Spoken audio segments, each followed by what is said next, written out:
It was a quiet Tuesday afternoon in Virginia. The summer air hummed with the sound of cicadas and a distant lawnmower. A sound so ordinary, it felt like a hug. I had just gotten back from my third tour, a duffel bag full of desert dust still in the trunk. All I wanted was to step out of the silence of duty and into the familiar roar of home. But as I pulled into the driveway, the old garage door stood ajar, a black hole in the calm suburban landscape.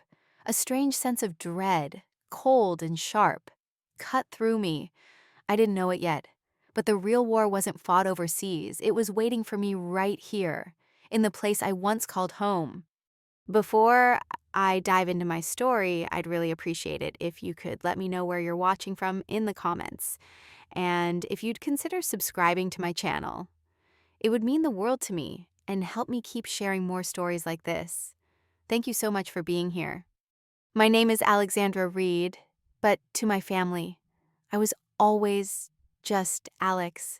It was a name that felt more like an afterthought, a quick and easy thing to say when my parents were in a hurry to get to my brother Lucas. He was the golden child, the one with the bright future and the delicate constitution. I was the one who was always just there, the quiet, self-sufficient one who found her own way, her own passions, and eventually, her own war. I spent 10 years of my life in the Air Force, the grit and discipline of service becoming the family I never had, while Lucas was busy navigating college parties and complaining about a lack of financial freedom.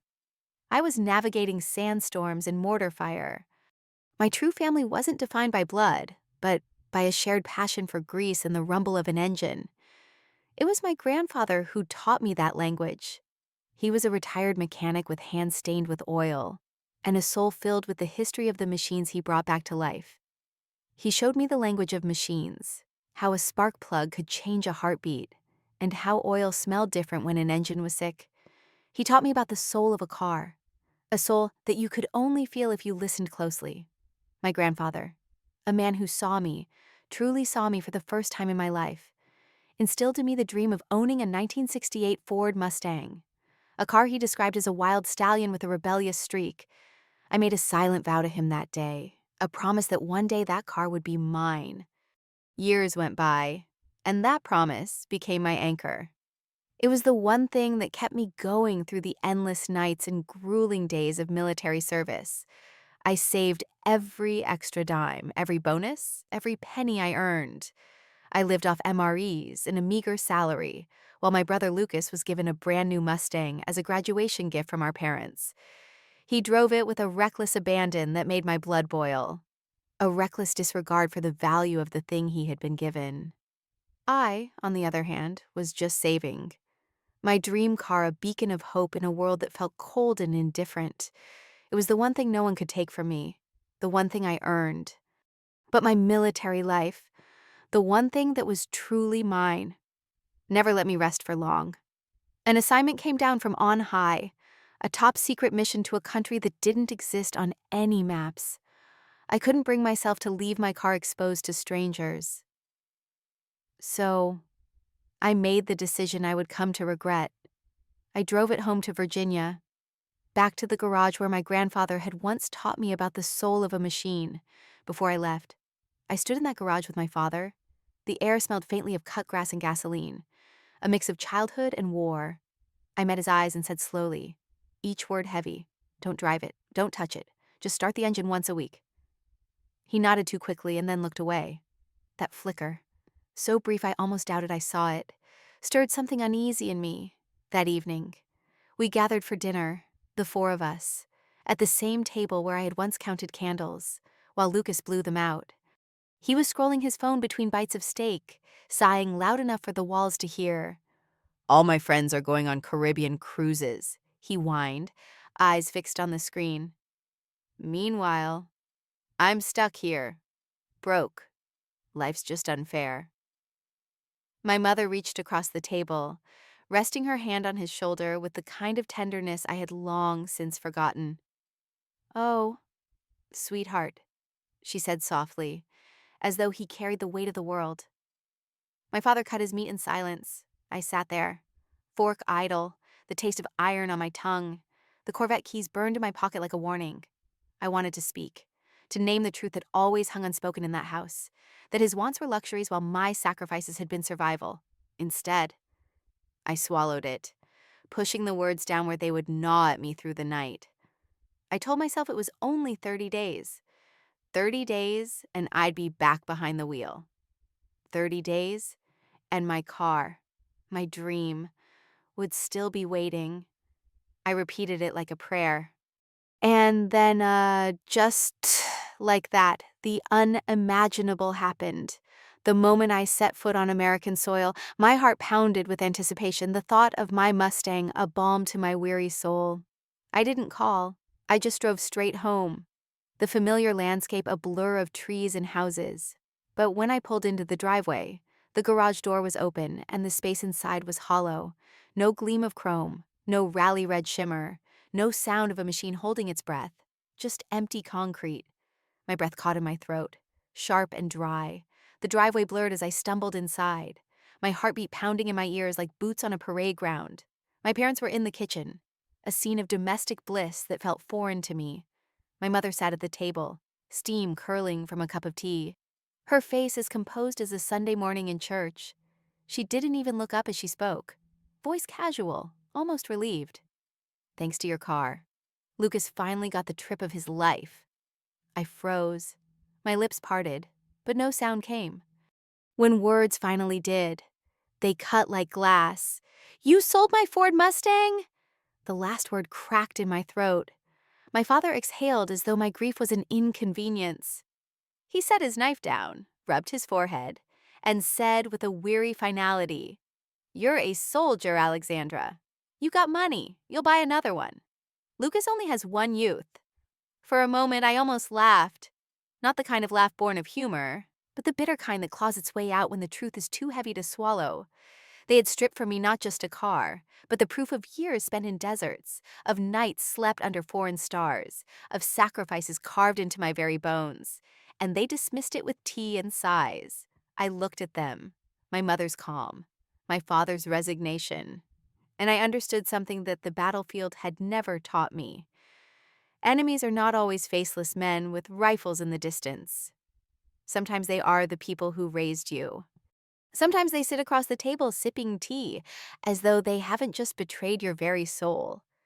For a long moment I stood there in silence, staring at the people who had just dismantled a decade of my life with a shrug. Then slowly the sound broke out of me. A laugh. Not the brittle laugh of grief, but something sharper, edged with bitterness. My mother's teacup trembled at the sound. "You sold a car," I said, finally, my voice low. "That didn't even belong to you." Their eyes widened, confusion flickering into unease. My father leaned forward, his brows furrowed. My mother's lips parted as if to protest, but I raised a hand. "Before I left," I continued, "Sergeant Miller, the man who once pulled me out of an ambush in Afghanistan, told me something I couldn't ignore. Never leave your treasure unguarded in the wrong hands. So I listened, I switched the titles. The real Mustang is safe. It's in Miller's garage right now, locked behind steel, untouched." My mother's hand flew to her mouth. My father sat back in his chair, color draining from his face. "What you sold," I went on, "was a replica, a near-perfect build owned by Major Ryan, my boyfriend. He loaned it to me for one purpose, to test your loyalty." The kitchen felt smaller with each word, the air as taut as wire. And then the door opened. Ryan stepped inside in full uniform, his presence filling the room like a cold front. His eyes, hard and unblinking, swept over my parents before his voice cut through the silence. "You just committed auto theft, fraud in Virginia. That can mean 10 years behind bars." The weight of his words landed like artillery. My father's face turned ashen, his jaw clenched, but no words came. My mother's hands shook as she whispered, We didn't know." But I had learned something the military drilled into us, something that could never be unlearned.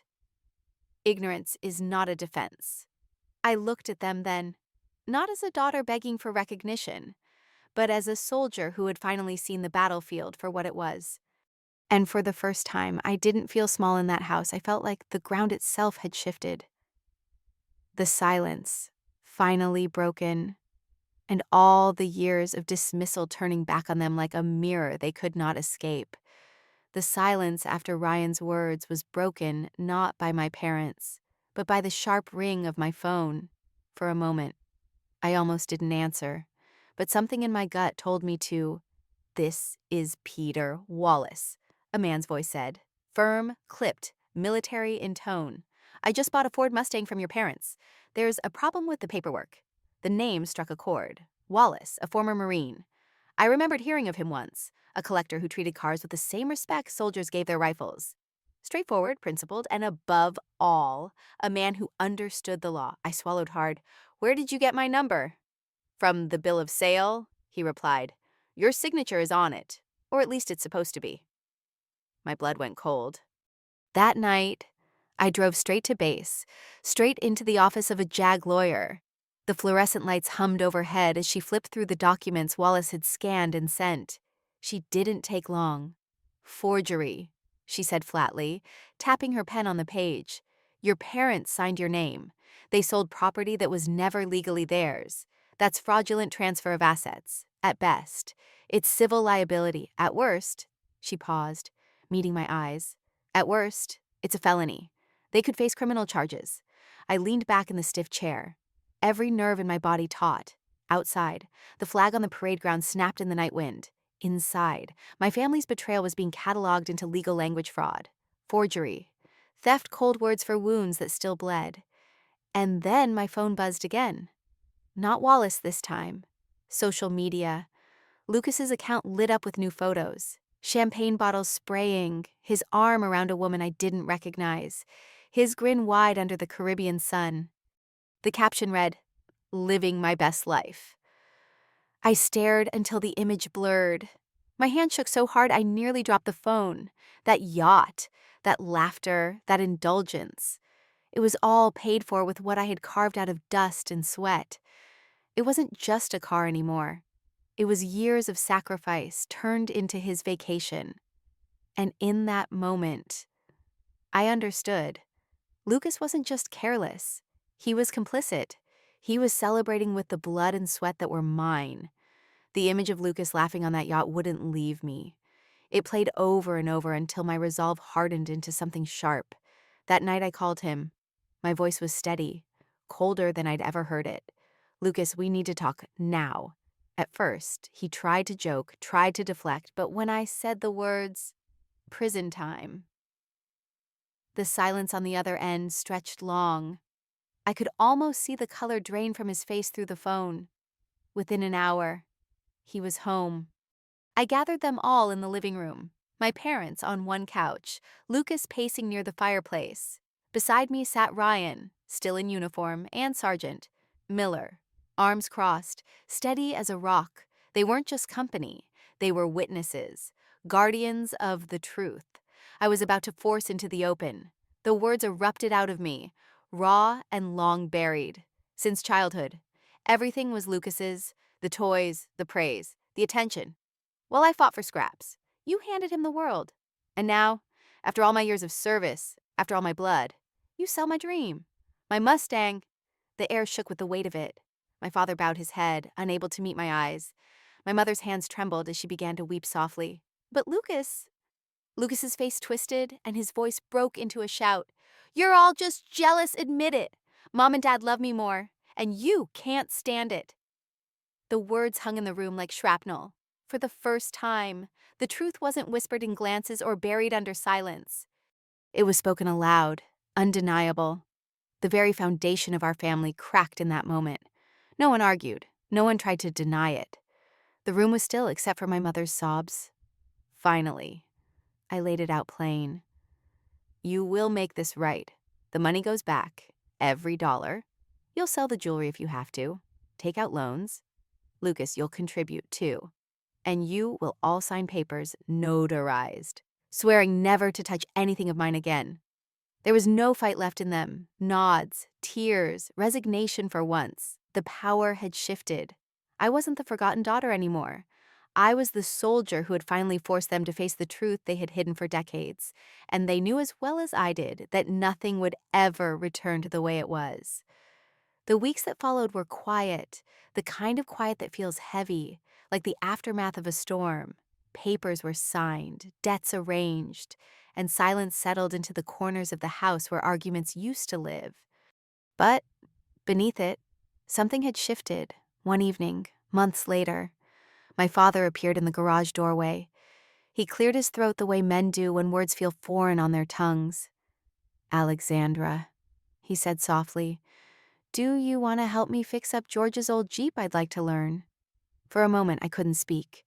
He wasn't asking about cars. He was asking for connection, for a bridge across the years of distance. It wasn't an apology in words, but it was close enough. My mother started therapy around that time. She began to speak differently, tentative, but aware, as though she had finally recognized the pattern she once called love, but which had always been chains. Lucas, stripped of the easy money he had once leaned on, stumbled into the working world. For the first time in his life, he paid his own bills, his laughter quieter, his eyes less sure. And me? I went back to the road. The Mustang roared to life beneath my hands, its engine note filling the Virginia air as if it were echoing the beat of my own heart. I drove the coastline, the ocean stretching wide to my right, wind tangling through my hair. For the first time in years, I wasn't looking over my shoulder. That car had been my promise, my burden, my test. Now it was something more. It was proof not that I had beaten them, but that I had endured them. Proof that I was strong enough to draw lines, to say no, to confront betrayal without letting it hollow me out. As the sun dipped low, I caught sight of myself in the rearview mirror. My reflection was steady, unflinching. I whispered into the wind, "This isn't just a dream car. It's the proof that I'm no longer their shadow. I am my own." And the Mustang answered with a growl, a sound not of victory but of freedom.